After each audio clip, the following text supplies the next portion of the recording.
Olá, boa noite. Com transmissão pela TV Cultura, emissoras afiliadas e conectado no YouTube, Facebook e Twitter, o Roda Viva começa agora.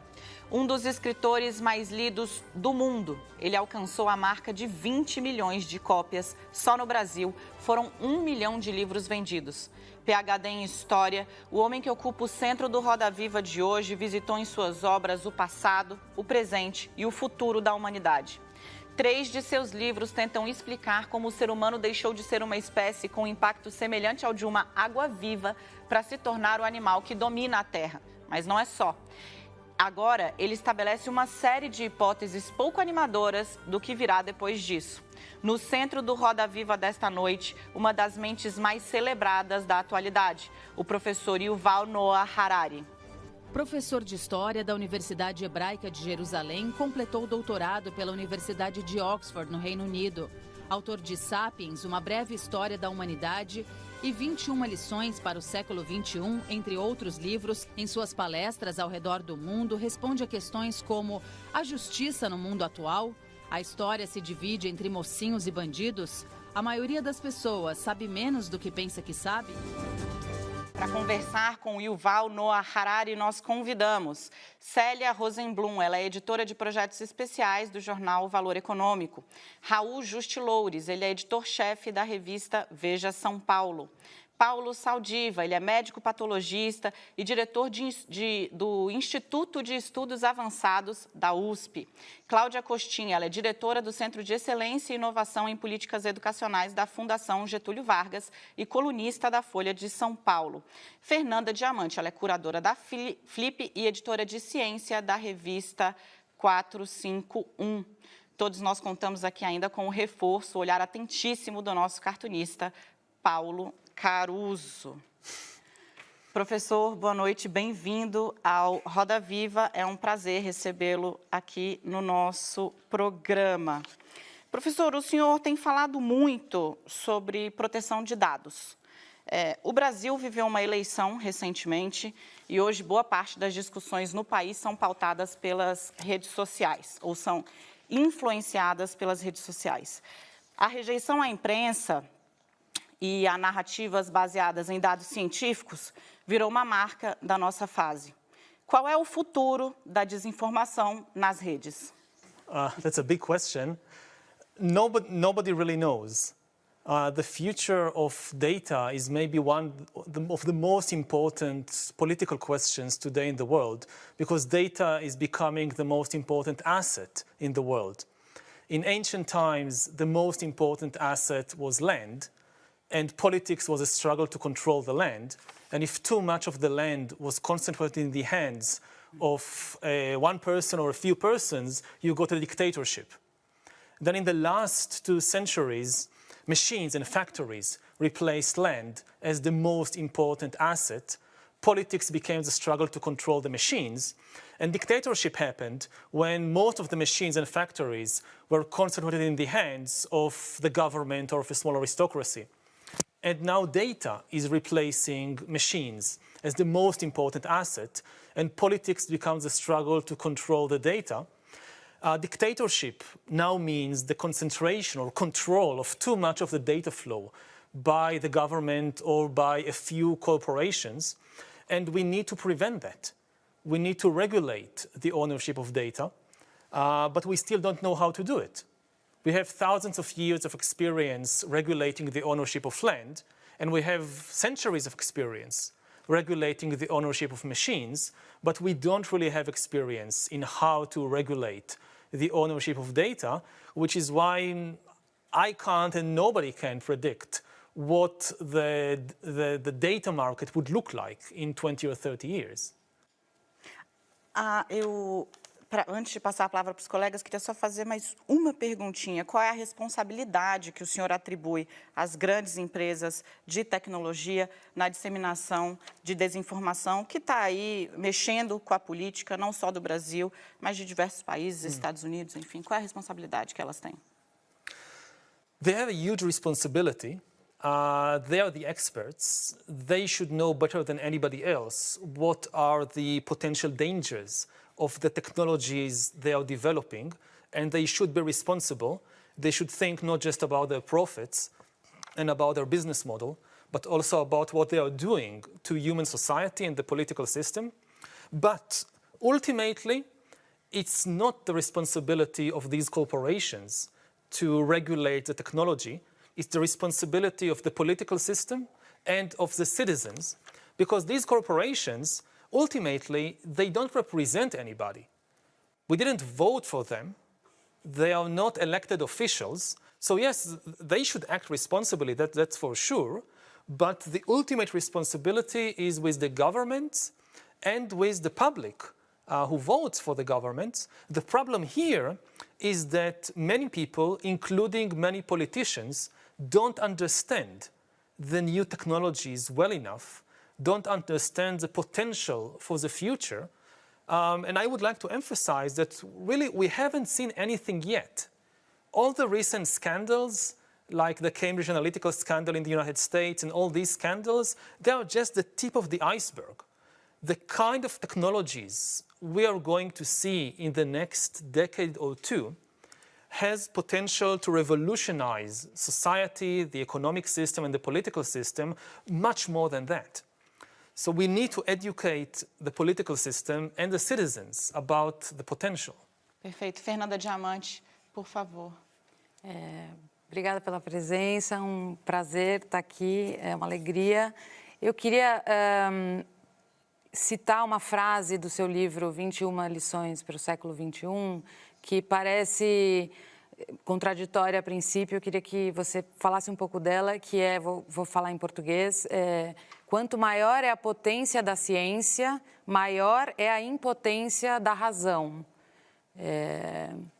Eu queria entender, quer dizer, o desenvolvimento da ciência faz com que o homem não tenha mais controle sobre a realidade? Queria que você falasse um pouco sobre isso. De que forma isso acontece? I mean, new scientific discoveries and inventions are giving us immense power, but we don't necessarily have the understanding and the responsibility to use this power wisely. So we've seen it before, like with nuclear energy, that the scientists gave humans the power to either create very cheap energy or also to destroy the world with nuclear bombs. And most people, at least at first, did not really understand the technology and therefore lacked the ability to make reasonable decisions. And we are now seeing it again in an even more extreme form. Most people around the world, including most politicians, their understanding of artificial intelligence and biotechnology is very, very limited. Now, these two technologies in particular, artificial intelligence and biotechnology, bioengineering, they are really giving us divine powers of creation. They are really upgrading humans to be gods. And I don't mean this as a metaphor, but literally, we are acquiring abilities which traditionally were thought to be divine abilities. The ability to re-engineer and to create life. But the vast majority of people and politicians, they have a very limited understanding of the technology and its potential. And therefore, the danger is that we will not make wise decisions about how to use these technologies. Raul?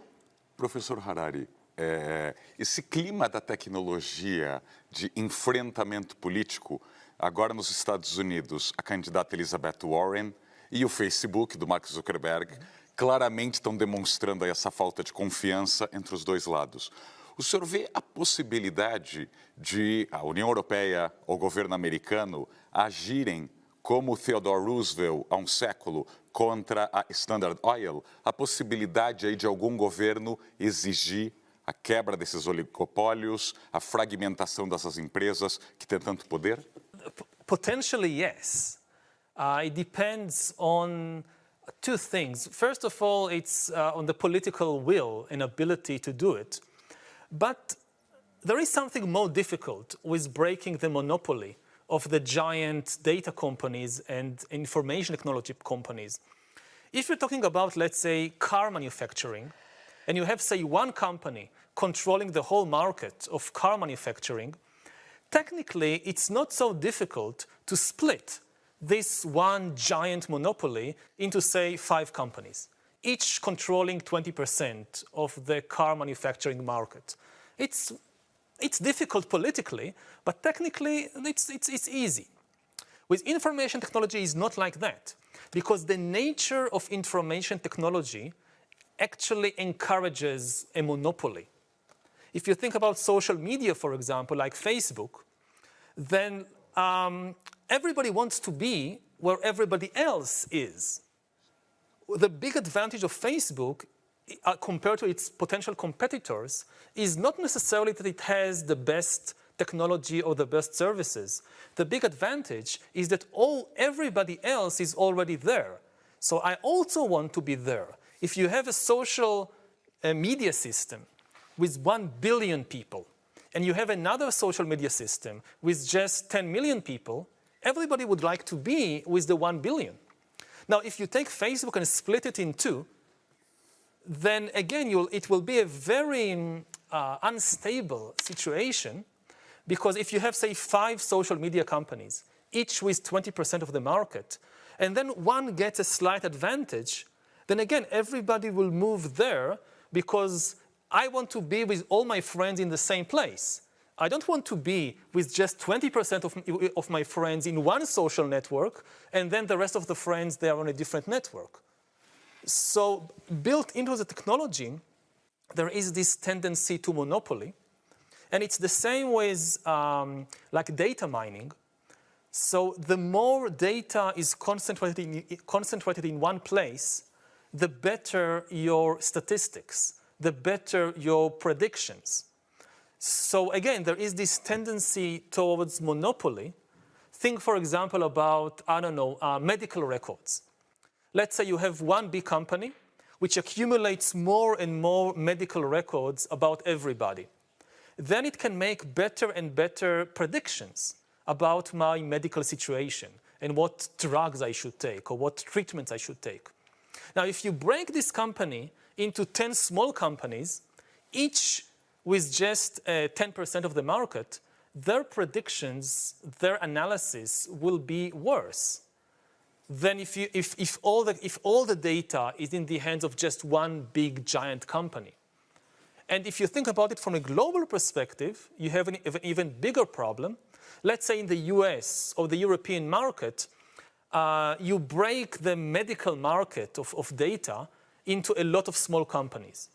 But in China, you have just one big company which controls that access to the medical records and, say, DNA of all 1 billion Chinese.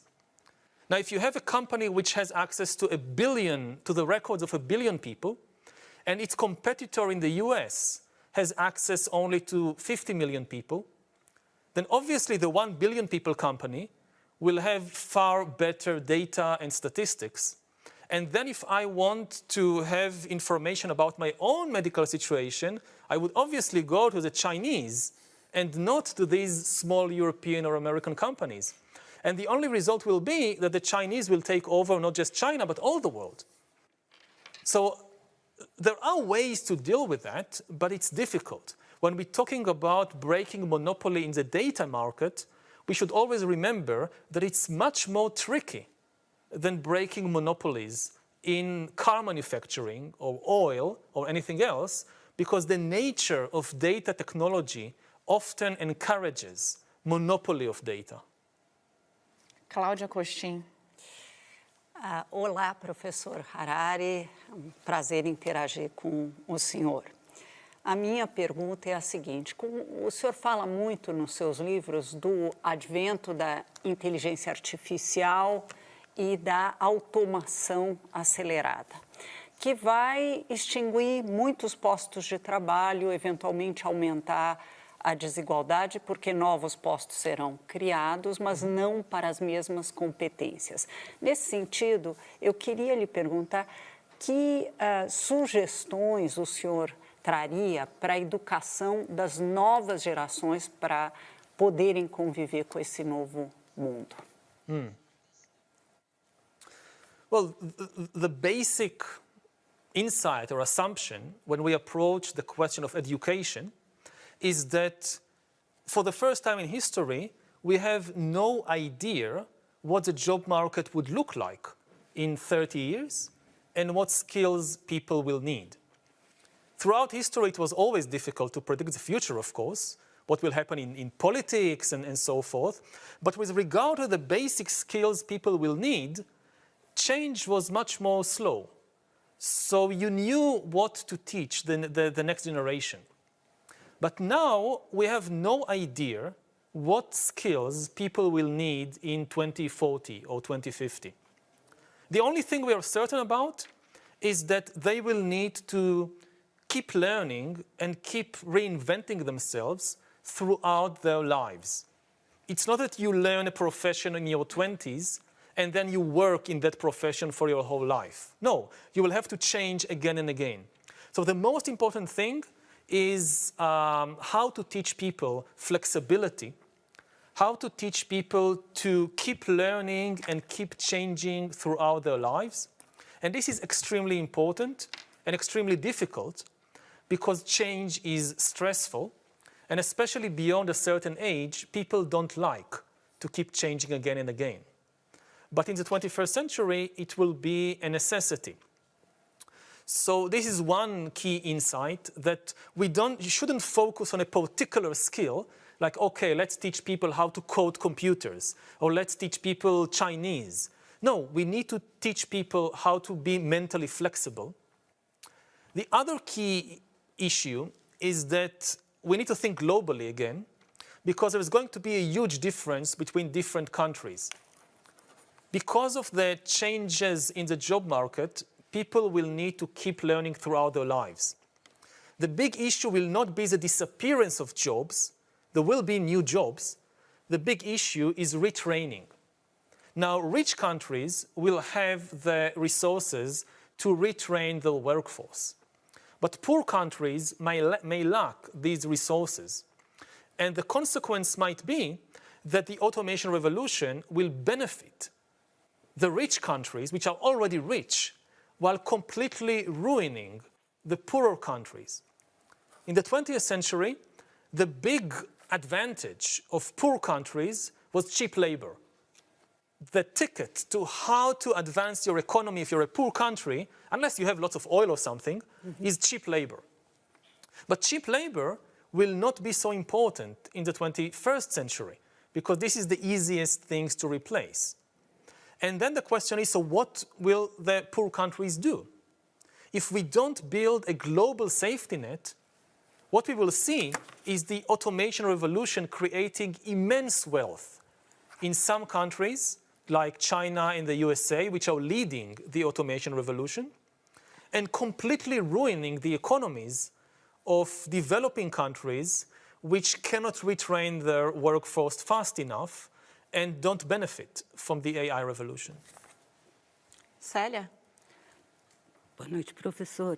Eu gostaria de saber, assim, nesse contexto, quando tem essa necessidade de criação de uma rede de segurança global, como é que se constrói esse tipo de rede quando você tem populismo crescente, guerra comercial e nacionalismo cada vez mais exacerbado? Como o senhor acha que é possível fazer isso? It's impossible. If we see an acceleration of the trade war and isolationism and extreme nationalism, there won't be any safety net. And some countries will benefit greatly, and other countries might completely collapse. But then the collapse of the weaker countries will destabilize the entire world. Over the last 4 or 5 years, we have seen the world running in the wrong direction.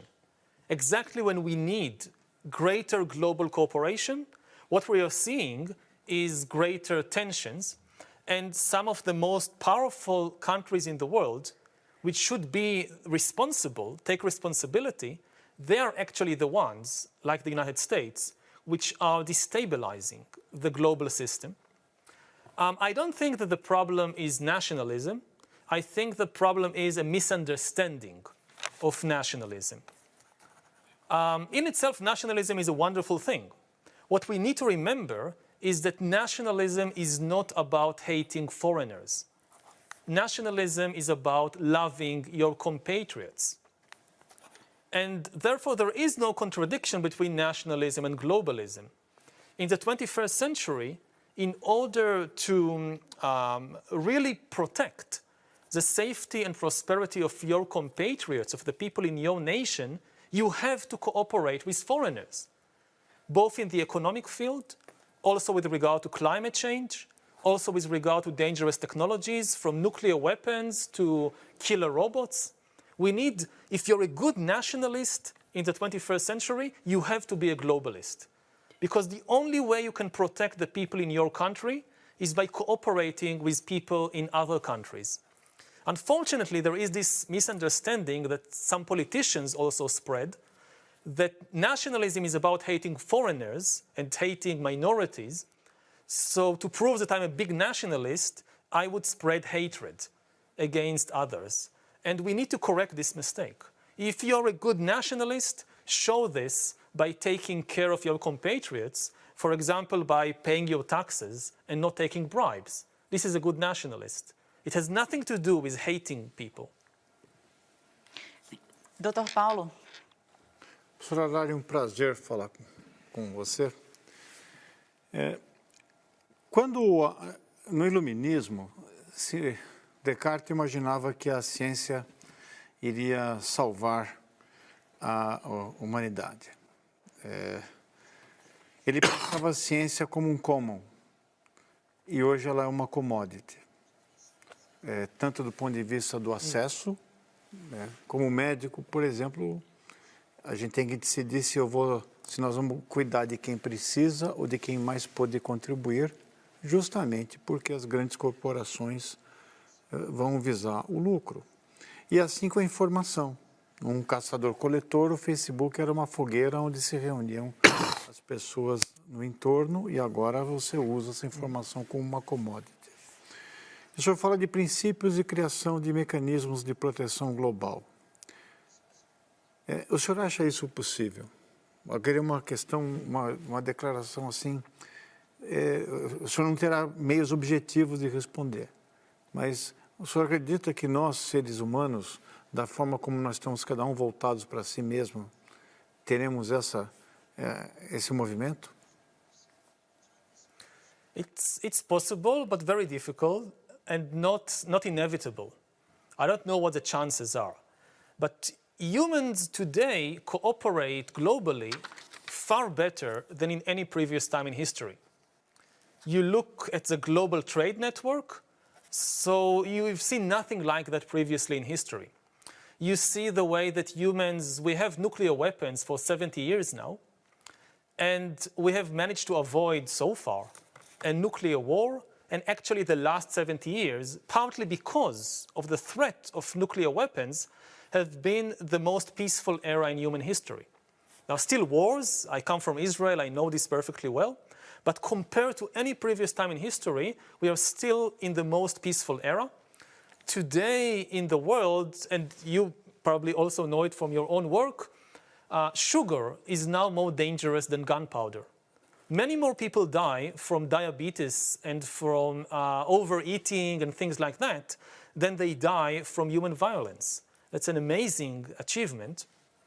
And to give maybe one more example, if you think about the Football World Cup, that's an amazing display of global cooperation. I mean, the World Cup is a competition between nations, and people have fierce loyalty to their national team, but you can't have a World Cup unless everybody first agree on the same rules for the game. Now, 1,000 years ago, it would have been utterly impossible to have a World Cup in any kind of sport. Not just because different parts of the world had no communication between them, but even if they communicated, they couldn't agree on the same rules. So 1,000 years ago or 500 years ago, you didn't have a World Cup or an Olympic game. Now, at least in some areas, the Brazilians and the French and the Japanese and the Russians, they can at least agree on the rules for football, which is quite an achievement. So agreeing on rules for how to manage artificial intelligence is going to be much more difficult than agreeing on rules for football. And I don't know if we succeed. Maybe we fail. And the results will be catastrophic for billions of people. But I think there is a chance. There is hope. O Roda Viva vai fazer uma pausa rapidíssima, só para a gente tomar um ar aqui, um fôlego. A discussão está super rica. Não sai daí, fica com a gente, é um segundinho só. A gente já volta.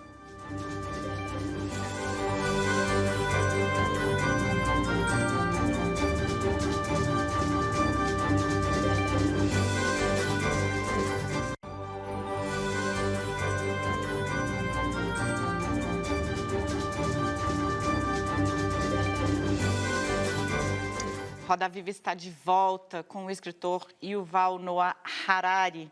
Professor, eu assisti uma entrevista em que o senhor falou, pegando um gancho ali que a Cláudia Costin deixou no bloco anterior, o senhor falava sobre educação e o impacto dessa ruptura tecnológica que a gente deve ter aí nos próximos 20 anos, como isso vai mudar absolutamente toda a forma como nós estamos sendo educados, talvez torne tudo que a gente aprendeu até agora inútil. O senhor disse nessa entrevista que eu assisti que o fato de não haver um debate político sobre esse problema é o que mais preocupa o senhor. O senhor vê algum sinal de mudança nesse sentido? E mais, o que é que poderia dar um alerta para que as pessoas de fato passassem a pensar o futuro de uma maneira, digamos, responsável? Yeah, there is change. I mean, both the political systems, at least in some countries, and also the public is becoming more and more aware of the potential impact of the new technologies and discussion of the ownership of data, discussion of what's happening with the social media, discussions about the automation revolution. They are entering the political arena.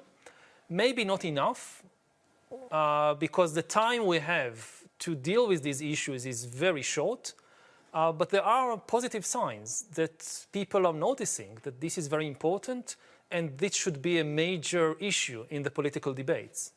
A roda está aberta. Professor, a gente vive aqui no Brasil uma nuvem de pessimismo já há alguns anos. Assim, tudo que pode piorar, de fato piora. Mas essa nuvem é meio compartilhada aí no Ocidente. Estados Unidos, Europa, é muito normal. Quanto mais informado você é, mais pessimista. Mas na Ásia, por enquanto, essa situação é bem diferente. Eu morei 3 anos na China e até o menor vilarejo chinês, as pessoas de fato acreditam que a China está na sua melhor direção, no seu melhor momento. O senhor acha que a Ásia e outras regiões emergentes vão ficar blindadas desse pessimismo?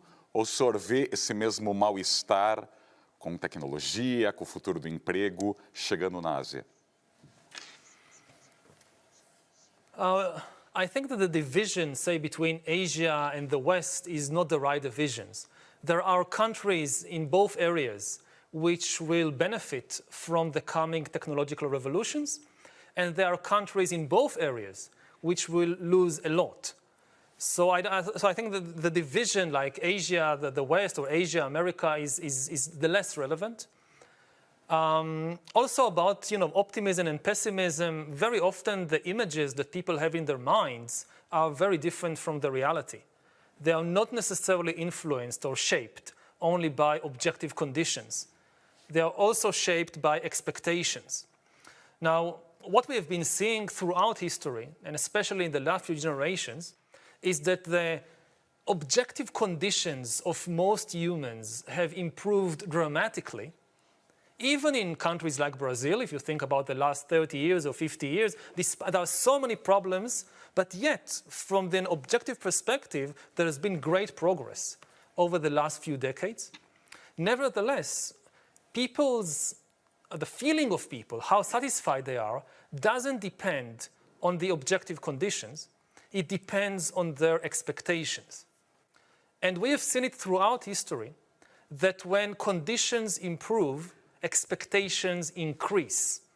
And therefore, very often, even when conditions improve, people become more dissatisfied. Como no Chile, por exemplo. Because the gap between the rise in condition and the rise in expectations is becoming bigger.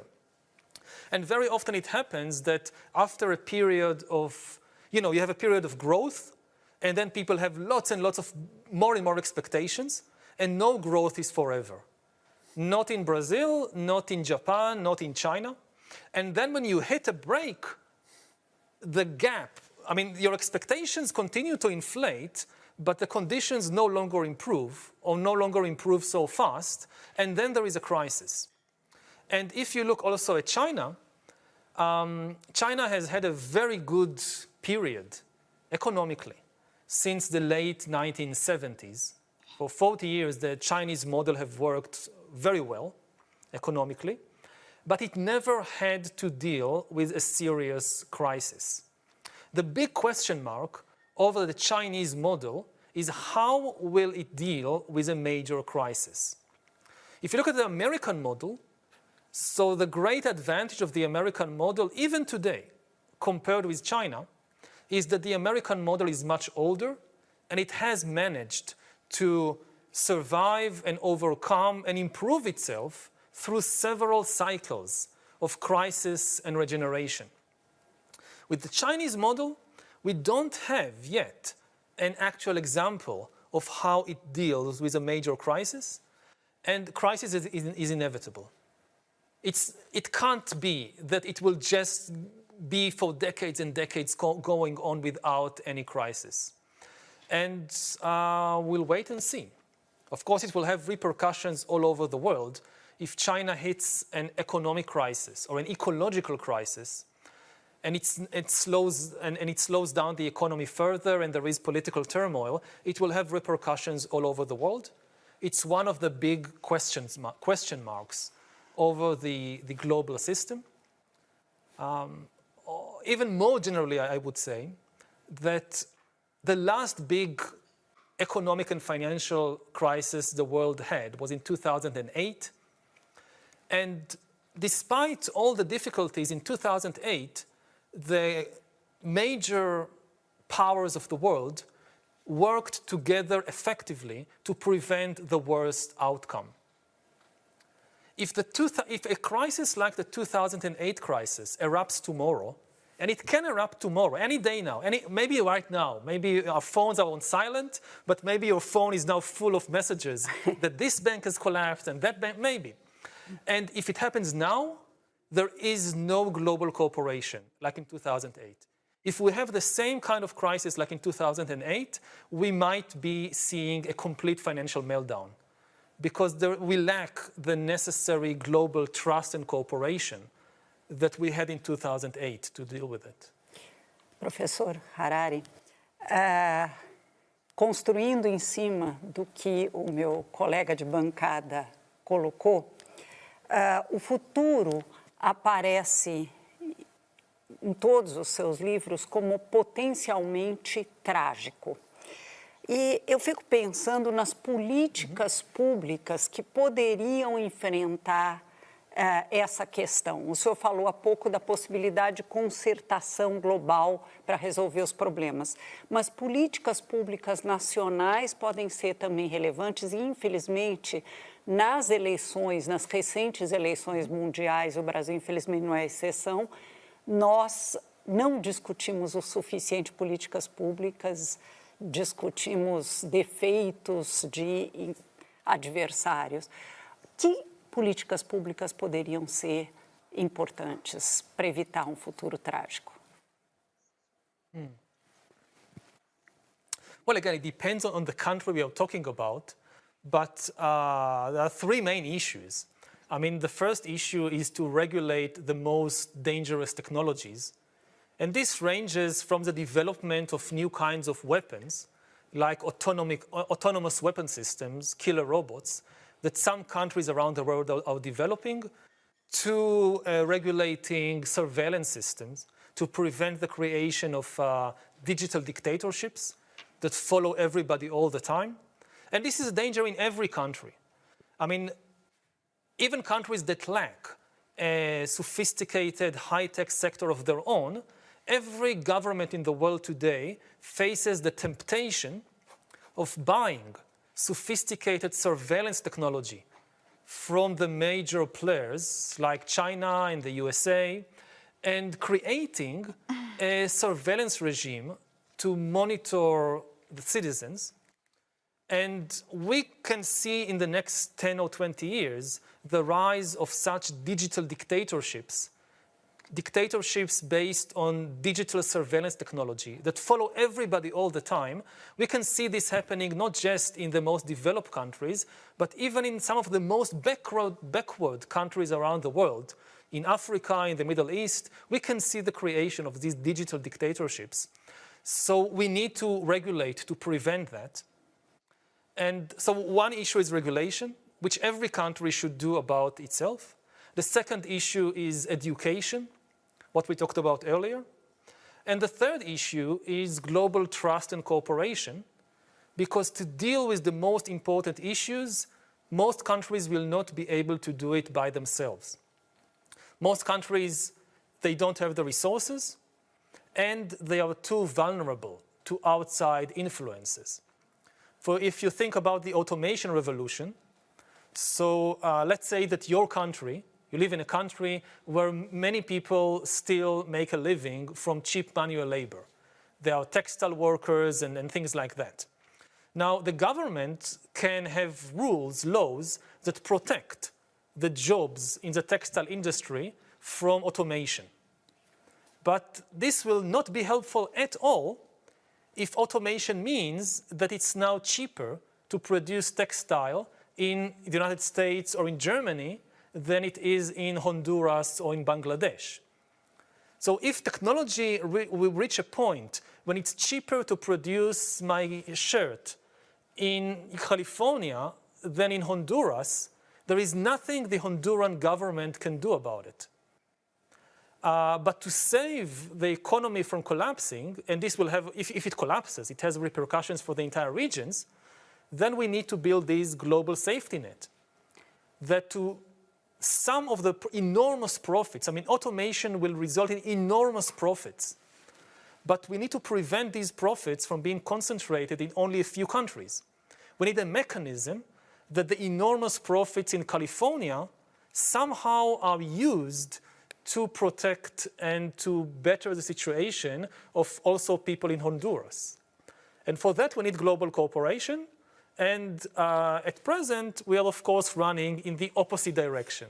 I don't see the current US administration raising taxes on US corporations in order to support unemployed people in Central America. Professor, gostaria de retomar um ponto da sua resposta, a última resposta, sobre ditaduras digitais.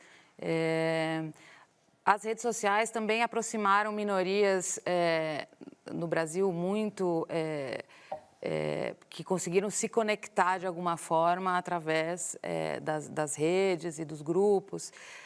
Ao mesmo tempo, tem um artigo seu publicado no Guardian, dia 22 de junho, por ocasião dos 50 anos do Stonewall, em que você faz um alerta muito... Me impressionei muito com esse texto sobre o aumento da homofobia e a relação entre esses grupos de ódio e as redes sociais também. Quer dizer, esses mesmos grupos que se beneficiaram das redes, de alguma forma, estão um pouco ameaçados pelas redes. Deveria haver, então, uma diminuição do uso das redes sociais, um cuidado maior por esses grupos que estão sofrendo violência crescente? No, I mean, like every technology, it has a good side and a bad side. Social networks have been very positive in connecting, for example, gay people together, or connecting all kinds of groups together, and we shouldn't stop that. We should take action against the spread of hatred and hate speech and harassment in the social networks, but we should keep the social network functioning, of course. The big problem of digital dictatorships doesn't come from the social network or from the people using it, but from the government or from maybe some very powerful corporation which are collecting data on the people who are using the social network and then using it to monitor and control people. Again, if you take the LGBT community, so it's now potentially much easier for a homophobic regime to find out, to discover all the gay people in the country much faster and more easily than ever before. Just by monitoring not only the communications that people have, but even unconscious reactions that people have. You could be talking about, I don't know, a 15-year-old teenager. Maybe I still don't know that I'm gay. Maybe I'm not sure yet. But the algorithm in the computer already knows that I'm gay because it is monitoring all my activities. Like even I surf YouTube. So maybe I don't watch any gay movies and I don't look at anything like that. But simply by monitoring how my eyes react to different images of people, the algorithm and the government or corporation behind the algorithm already know that I'm gay. Let's say I'm surfing YouTube and I'm seeing a video of a guy and a girl in swimming suits walking on the beach. Now, the computer can tell where my eyes focus.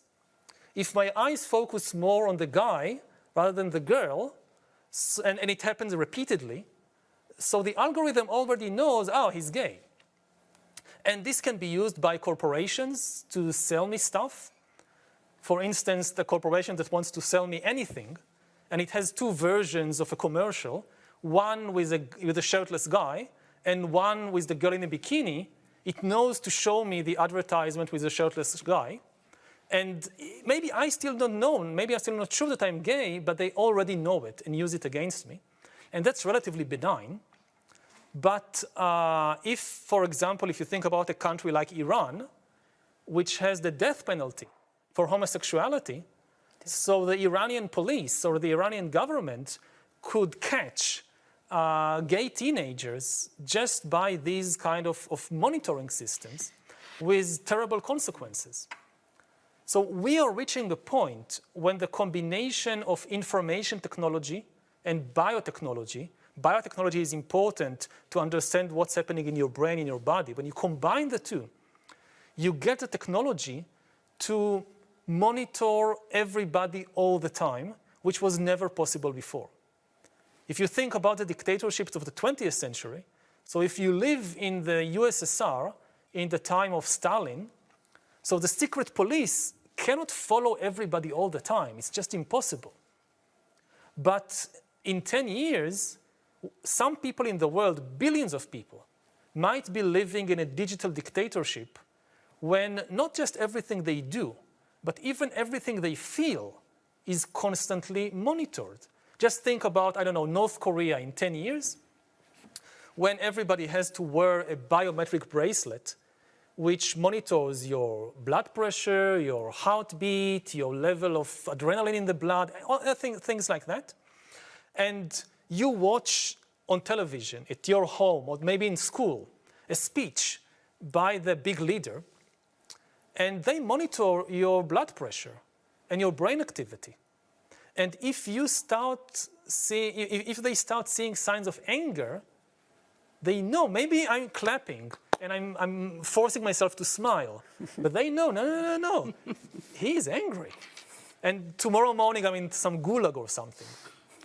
That would have been utterly impossible in Stalin's USSR.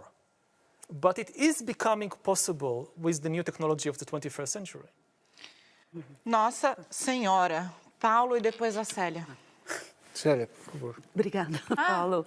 Não, é só para pegar um gancho, sendo que o senhor estuda exatamente essa questão da vigilância, do avanço da tecnologia, como é a sua relação com a tecnologia no dia a dia? Suas contas de mídias são alimentadas profissionalmente.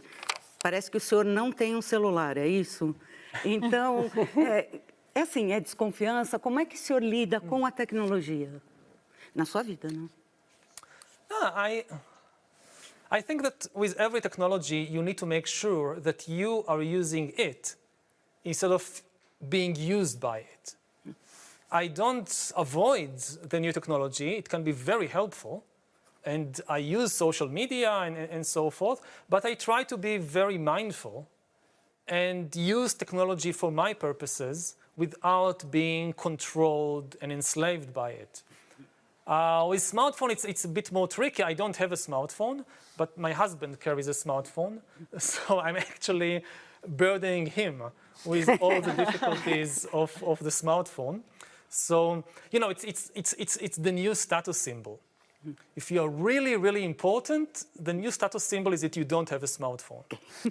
If you have a smartphone, it means you have a boss. Somebody that controls you, that can access you all the time, that can tell you what to do. In many jobs today, you can't refuse. I mean, if you want the job, you have not just to have a smartphone, you need to have it on so that the boss can reach you in all kinds of crazy hours. So, you know, this is becoming the new normal. I remember my parents, when they, like 30 years ago, 40 years ago, they came back home from work. That's it. No more work. There is no way the boss can reach them. But I look at many of my friends and family members today. It can be, you know, Friday night, and suddenly they have an urgent message from the boss. You have to do this, you have to do that. Doutor Paulo, eu vou só fazer um alerta que nós temos 4 minutos antes de fazer o próximo intervalo, então. Vou procurar ser inteligente e curto, que é difícil. Vamos voltar ao assunto bomba atômica, guerra nuclear versus açúcar. Bom, se houvesse Instagram, possivelmente não teríamos Nagasaki.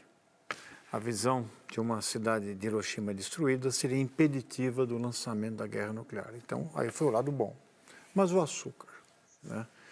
A mesma campanha que faz com que a gente coma errado, né?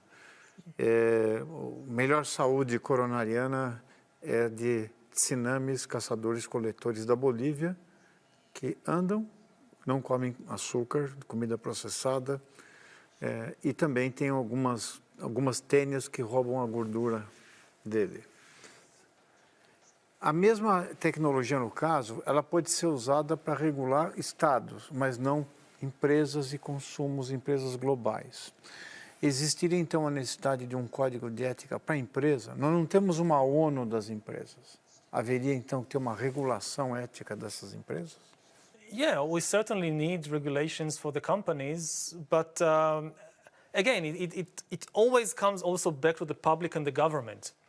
I think that companies should be responsible and should be held responsible, but we shouldn't see them as the ultimate source of responsibility. The ultimate source of responsibility should remain the government, which in turn is answerable to the public, to the citizens.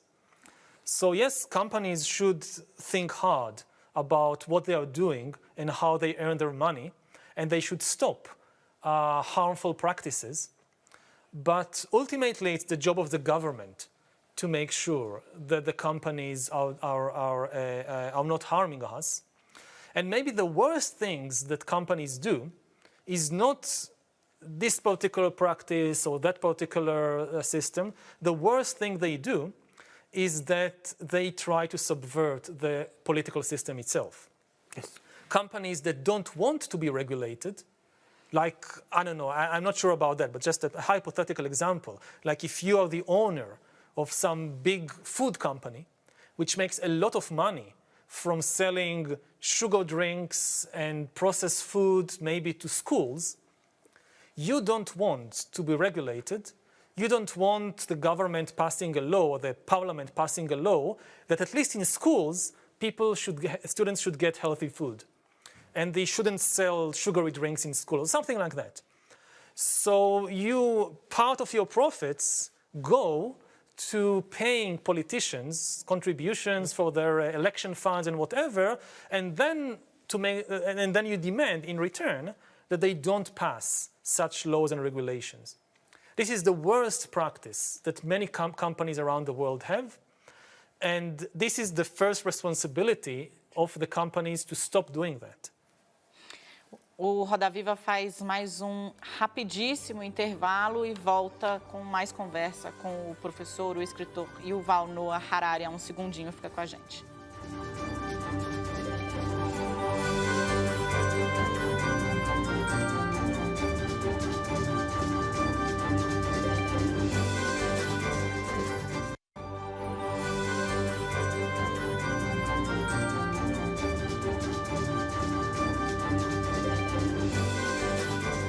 Roda Viva está de volta, terceiro bloco da entrevista com o escritor, professor Yuval Noah Harari, direto com o Raul Justilores. Professor, aproveitando a pergunta da Fernanda sobre homofobia no mundo, queria perguntar para o senhor se a relação entre as religiões monoteístas e não só a homossexualidade, mas também a emancipação feminina, ela vai mudar? Porque as religiões parecem ainda algumas décadas muito atrasadas em relação à aceitação e mesmo respeito, não só às minorias como às mulheres. Well, I think that religions are not made in heaven, they are made on earth by humans. I don't think that any religion has any kind of eternal essence. Religions is what people make of them. Christianity is anything Christians make of it. Judaism is whatever Jews make of it. You can make of it a very tolerant and accepting religion, and you can make of it a very intolerant and homophobic and chauvinistic religion. It's up to you. It's not like in the text, in the book. The text contains so many things. Unfortunately, in many cases throughout history, we see that people used religion and used God to justify the worst tendencies. And where they say, I hate, no, God hates. I'm just following God's commands. And you're justifying your own hatred. Now, I don't think that if there is a God, that God would punish people for love. If you think about homophobia, for example, why would a loving God punish people just for loving each other? It seems totally unreasonable to me. So as far as I can tell, the source of homophobia is not in God, is not in Christianity. It's in some Christians who justify their own hatreds and their own mental weaknesses in the name of God. And we've seen how religions change through history. That some religions, for example, supported slavery. And then at some point, the same religions became one of the main fighters, warriors against slavery. And it can happen in many other things too. So I think that we shouldn't fall into this trap of believing that there is something deep, inherent in a particular religion that makes it inevitably homophobic or inevitably against women or against this or against that. Fernanda Diamante, depois eu passo a palavra para a Cláudia Costin. Eu vou mudar um pouco o assunto. Eu queria falar um pouco sobre o trabalho de escrever os seus livros. Seus livros são extremamente comunicativos e eles comunicam ideias bastante complexas. E tem a narrativa deles tem muito de ficção no sentido do ritmo, da escolha dos caminhos. E eu queria, então, saber se a literatura de ficção, em especial a ficção científica de autores como Orwell, Huxley e o Asimov, influenciam o seu trabalho de escrita. Very much so. I mean, I think that my job is to kind of build a bridge between the scientific community and the general public. Many scientists are just engaged with their own deep research in various fields, from evolution or genetics or climate science or AI, and they write only for a small circle of other scientists. And we need people that will communicate the latest findings and theories of the scientific community to the general public, to serve as this kind of bridge. And to do that, you have to write and you have to talk in a way which will be not only easily accessible, but also interesting and captivating for the general audience. So you need to know science, of course, otherwise you're just conveying nonsense. But at the same time, you need also to master the techniques of literature in order to know how to reach the public. And science fiction is one of the genres that can teach us how to do it. And I think maybe today it's the most important artistic genre in the world, because most people, what they know about AI comes far more from science fiction than from science. And again, you can do it well or you can do it badly. I mean, science fiction can convey accurate ideas and theories, or it can mislead the public by focusing on the wrong issues. I'm afraid that in many cases, science fiction is not doing the best job. It, for example, focuses the attention of the public on completely unrealistic scenarios, like the most favorite scenario of science fiction books and movies dealing with AI is that the robots and computers suddenly gain consciousness and then rebel against the humans, and you have like a Terminator-like scenario, that the war between the robots and the humans. This is extremely unlikely to happen in the next few decades.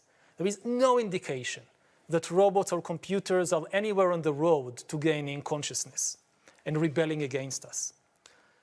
The real dangers of advances in AI are things like robots and computers pushing people out of the job market, or new technology empowering a government or a small elite to build a digital dictatorship.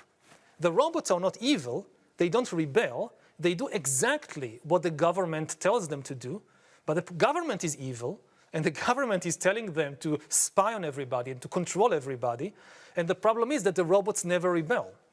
And this is a far more scary and realistic scenario than most of the scenarios that science fiction is dealing with them. Cláudia. Professor Harari, a OCDE vem dizendo que nós precisamos desenvolver na população a capacidade de resolver colaborativamente problemas com criatividade. O senhor falou há pouco que há muito que ser feito pelos governos e pelos cidadãos, e não tanto pelas empresas exatamente. O que cabe aos cidadãos, de forma organizada, fazer para lidar com esse cenário possível, como eu disse há pouco, trágico, e resolver problemas que vão aparecendo nos seus países e no mundo? Well, first, the citizens need to inform themselves about the new technological developments and the potential impact on fields like economy or politics. Now, it's not that everybody needs a PhD in computer science. They don't. They just need to have a basic understanding of what is the potential of AI. I don't have a PhD in computer science. I don't know how to code computers. I only know if the computer is malfunctioning, close it down, and start again. That's basically the only thing I know.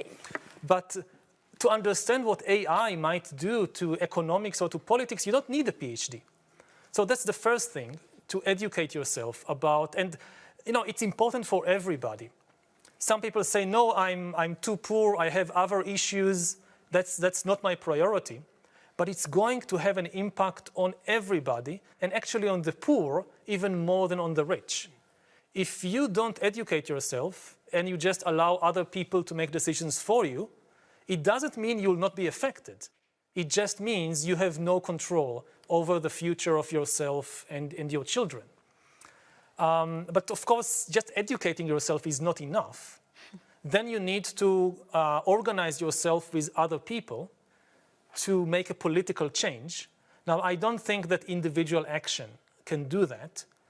There are lots of people who, they just write posts or something and on Facebook, and it's important to some extent. But ultimately, politics is always about organization. 50 people who are members of an organization that cooperates are far more powerful than 500 people who is just individuals each one is doing something separately. So we need to cooperate, and we need to change the public conversation. And this is part of my job, that I'm coming now into Brazil or to different countries. First of all, just change the conversation, change the questions that people ask politicians and that politicians ask themselves. Like, you look at the world over the last few years, so you see enormous interest in issues like immigration. of like terrorism, and far less interest in questions relating to the rise of artificial intelligence. Even though AI is far more dangerous to the future of humanity than terrorism. So we need to change the conversation. Yes, we still need to deal with terrorism, it's still a problem, but comparatively, we should have far more attention focused on the rise of AI and what it will do to the economy and to the political system. Dr. Paulo?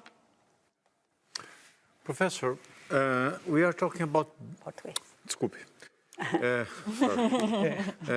Professor, nós estamos falando sobre bilhões, mas eu tenho um viés do indivíduo. E eu consigo imaginar de que o meu maior terror não é perder o emprego pelo robô, é perder o sentido de viver. Sim, o sentido da minha identidade no mundo onde a informação do que eu vou fazer é ditada por uma média de bilhões e que não seja necessariamente a minha. E, paradoxalmente, existe uma associação entre o aumento da inteligência artificial e a ausência de problemas objetivos com o aumento da taxa de suicídios. Por exemplo, Israel, ele não é cercado por amigos, por vizinhos amigáveis, mas a taxa de suicídio em Israel vem caindo, ao contrário do que vem acontecendo no resto do mundo. E os países com menor taxa de suicídio são os que são menos beneficiados por essas maravilhas tecnológicas. O senhor acha que vai ter espaço para o humano nesse mundo de bilhões de informações para um indivíduo se sentir parte de um todo? Yeah, that's maybe the most complicated question, even more than the economic or political issues, is what will happen to the meaning of life of individuals. Because we are used to thinking about human life as a drama of decision-making. Life is like a road, and every now and then you reach a junction, and you need to decide. And, you know, so much of art focuses on that. Almost every Shakespeare play or every Hollywood comedy focuses on the hero or heroine needing to make a very important decision, to be or not to be, to marry Mr. X or to marry Mr. Y. And that's the entire narrative revolves around that. And similarly in religion. So also religions depict human life as a big drama of decision-making, that eternal salvation or damnation depends on making the right decision, the right choice. What happens to human life when more and more decisions are taken for us by the algorithm? What to study in university, where to work, whom to marry? I'm not deciding that. An algorithm is telling this to me because the algorithm knows better. Similarly, if I apply for a job, it's not a human being that decides whether to give me the job, it's an algorithm. And we don't have really models for understanding a human life in which most decisions are taken for you by an algorithm, by a computer that knows you better than you know yourself. I would almost say that we are facing a kind of philosophical and spiritual bankruptcy, because all the philosophical and religious models and spiritual models we have from the past, they tell us that decision-making, this is the big thing in human life. And they can't really conceive of a human life in which most decisions are taken for us by an algorithm. And I think this is not the responsibility of government. This is the responsibility of philosophers and poets and artists and individual people to explore that. What does it mean to live in such a situation?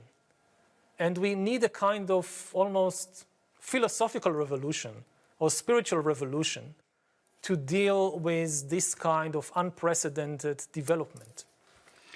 O terceiro bloco do Roda Viva voou. Nós voltamos já já com o quarto e último bloco. Bom, não preciso nem dizer para você não sair daí. Acho que não dá para sair daí. É um segundinho só. Yuval Noah Harari, Roda Viva.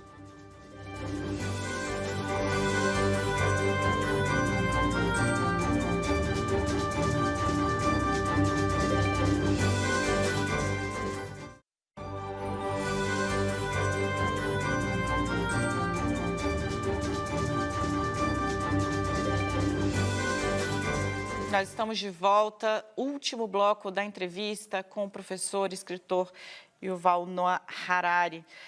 Professor, como o senhor sabe, aqui no Brasil, assim como em outros países, a gente vive um momento em que uma parte da sociedade está operando na lógica da anticiência. Essa expressão foi inclusive usada aqui no Roda Viva por um dos maiores cientistas do Brasil, o climatologista Carlos Nobre. Há uma espécie de sensação de que professores, acadêmicos, pesquisadores estão ali sob ataque. Essa é a sensação que a academia libera, emana aí para o país hoje. Aproveitando um pouco do que o senhor falou para a Fernanda, sobre a necessidade de os cientistas falarem numa linguagem acessível, o que é que o senhor diria para as pessoas que estão aqui no Brasil travando a batalha da informação de qualidade, da ciência? That you need to continue fighting this battle, that it's been going on throughout human history. It's not something new. Throughout human history, people spread not just the truth, but also a lot of fiction and a lot of propaganda. It's nothing new, what's happening now.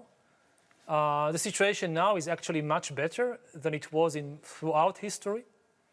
At least in some fields, people trust the experts and not all kinds of charlatans or people that spread lies. If you think about the medical field, for example, for much of history, medicine was the field of expertise of priests and rabbis and shamans and things like that. And this was actually maybe one of the most important functions of religion was medicine. Many religious leaders, if you think even about Jesus, most of what they do is cure people. And this is no longer the case.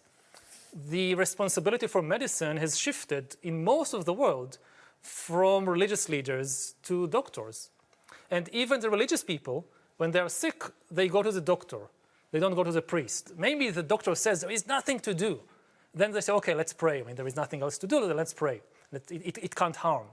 But in many fields, also in agriculture, say 1,000 years ago, there was a drought.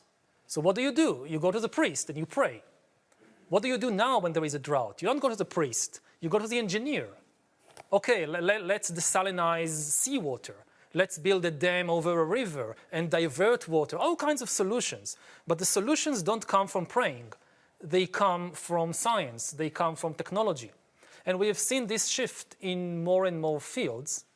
And we need to continue working in this direction. Again, I don't think that there is a necessary clash between religion and science in this field. Religion can be very helpful. If you think, for example, about the climate crisis, so we have seen the current Pope making some very helpful statements and trying to enact a good policy, giving motivation to people to prevent the further deterioration of the climate crisis.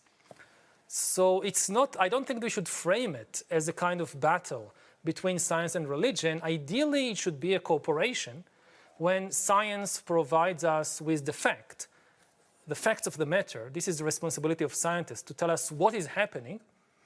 And then when it comes to deciding what to do, here we need to gain inspiration from good values. And this is somewhere where religion can be very helpful. Célia. Professor, sobre mudança climática, é um assunto em que as evidências já estão assim, bastante próximas, visíveis na vida das pessoas e já tem até uma certa construção política, institucional em relação a isso. Agora, qual é a sua opinião em relação a, por exemplo, o Acordo de Paris ou as metas os Objetivos do Desenvolvimento Sustentável? As respostas, elas estão vindo no ritmo em que elas deveriam vir? At present, we are seeing actually a regression, a reverse. Instead of seeing progress in many places around the world, again, global cooperation on this is breaking apart, is falling apart. At least in some countries, there is growing distrust and disbelief that the ecological crisis is real. And this is extremely dangerous. I think we need to separate two issues which very often people confuse. There is the issue of whether the climate crisis is real, and there is the issue of what to do about it. Now, the issue of whether the climate crisis is real, that's a purely scientific issue. It's not a matter for politicians or even for voters to say if it's real or not. It's a scientific question. It's like, I don't know, let's say that I have some disease, so I don't go around my family members, let's have a vote. What kind of disease I have? No, I go to the expert. And if the expert tells me, oh, you have cancer, then I should believe the expert. I can ask another expert, of course. But ultimately, it's the responsibility of the scientific experts to tell us what is happening, what is the problem. They've done that job. Now it's the time for politicians and voters to decide what to do, because there are always different things to do. With cancer, you can decide to have chemo, or you can decide to have this treatment or that, or no treatment. You say, okay, I just want to have another last two good years of life, and that's it. And it's up to me and my family to decide what to do. Not up to the experts. That just give me advice. It's the same with climate change. Once we realize it's real, it's happening, then we have different policies, how to deal with it. What should be the responsibility of different countries, the rich countries, the poor countries, how fast we should do it, whether we should have a carbon tax. There are many different options. And here, we need a political process. And if people say, if most people would vote, let's do nothing, then that's the vote of the people. I think it's a bad idea, but in a democracy, if most people, they know the reality, they know the consequences, and they still say, okay, even though we know, we prefer not to do anything now, to have a good life now, and in 50 years our children will suffer the consequences. If most people vote for it, that's a democracy. What can you do? It's not the responsibility of the scientists to establish a scientific dictatorship and tell people, no, you make the wrong decision. No, I hope that people won't decide on that. But we should always remember there is a division of labor between the scientists and the voters. The scientists tell us what is the situation, and the voters should believe that. They are the expert on that. And then, when you have the different options what to do, this is the job of the voters to decide what they want, what do they desire. Raul? Professor, queria falar dos remédios a essa onda global de depressão, ansiedade e suicídios.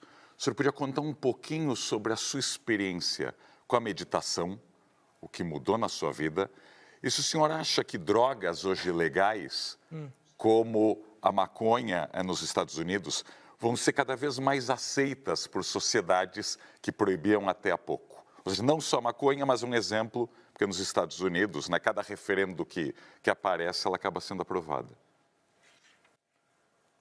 Well, about drugs, I'm not an expert, so I'm not sure what the both medical and psychological results of various drugs are. So I don't like to venture my opinion.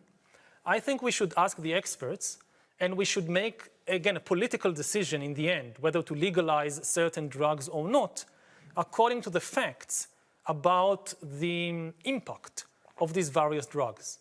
Not because of some preconditioned thought, not because of some religious taboos, but according to the scientific facts, maybe it turns out that marijuana is actually far better for you than alcohol.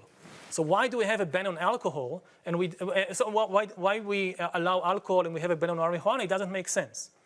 So again, I'm not saying let's ban alcohol, and I'm just saying that we should ask the experts, gather the evidence, and make the decision on the basis of that, and not on the basis of some preconceptions. You ask about meditation, so I'll answer more generally.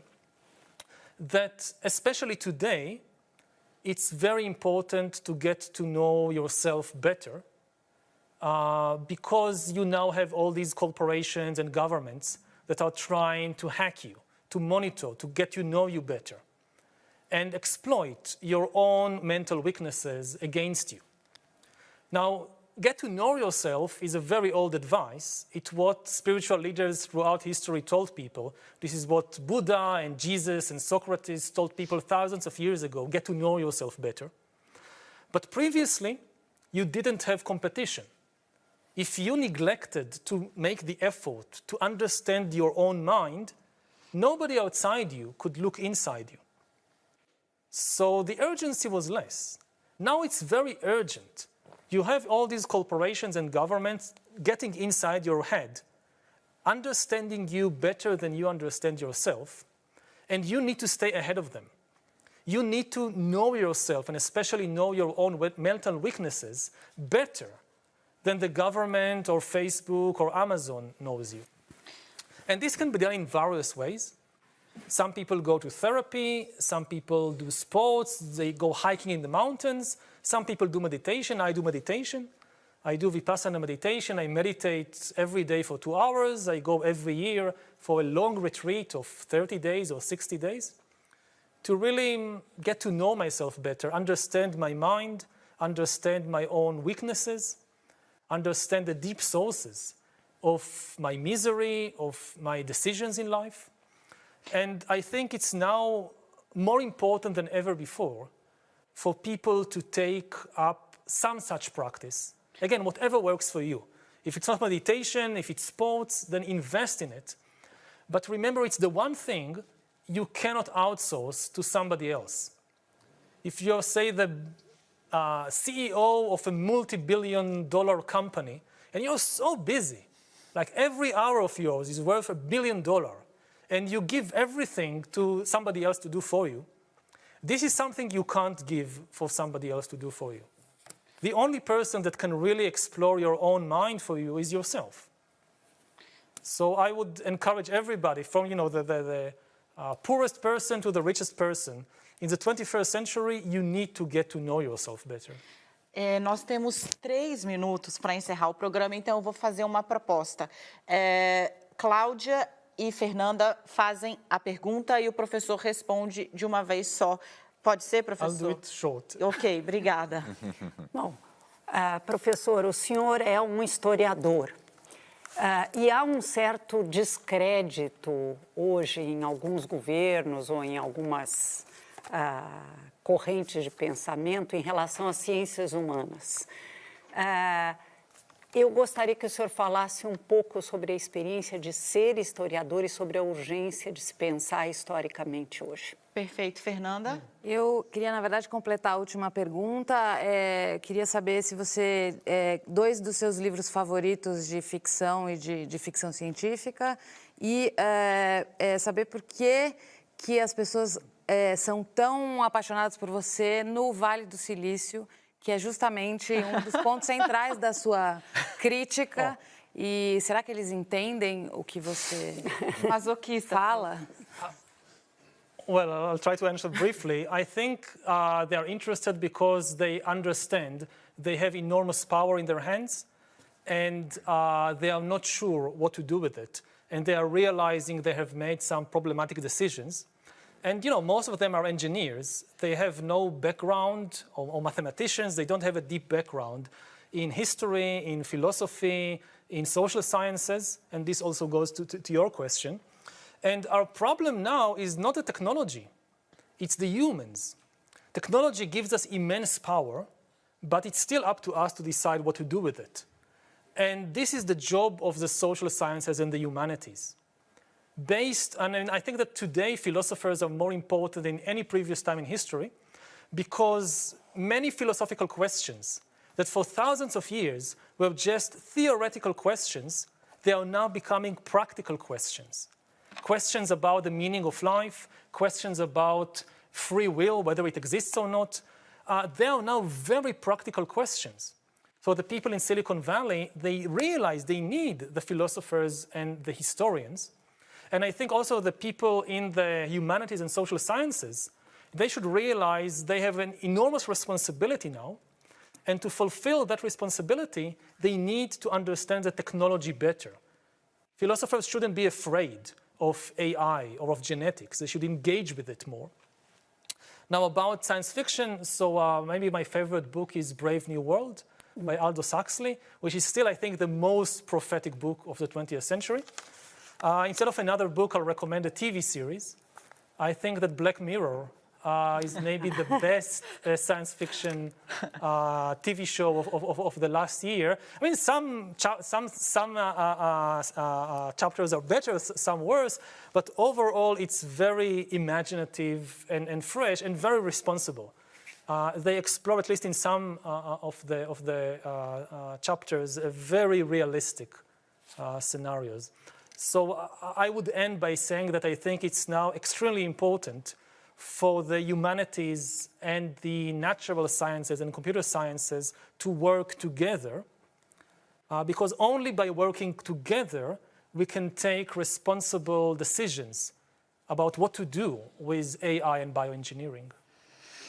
Nós estamos, infelizmente, chegando ao final desta edição do Roda Viva. Eu agradeço muitíssimo a participação da Célia Rosenblum, do Raul Justiloures, do Paulo Saldiva, da Cláudia Costin e da Fernanda Diamante, além do nosso cartunista muso, Paulo Caruso. Eu agradeço também a você que nos acompanhou até agora e muito especialmente ao professor Yuval Harari. Foi realmente um prazer e uma honra receber aqui o senhor no Roda Viva. Bom, então eu deixo a você aí um convite. Não esquece, na segunda-feira que vem nós temos de novo esse encontro marcado aqui no Roda Viva às 22 horas. Eu espero vocês. Até lá!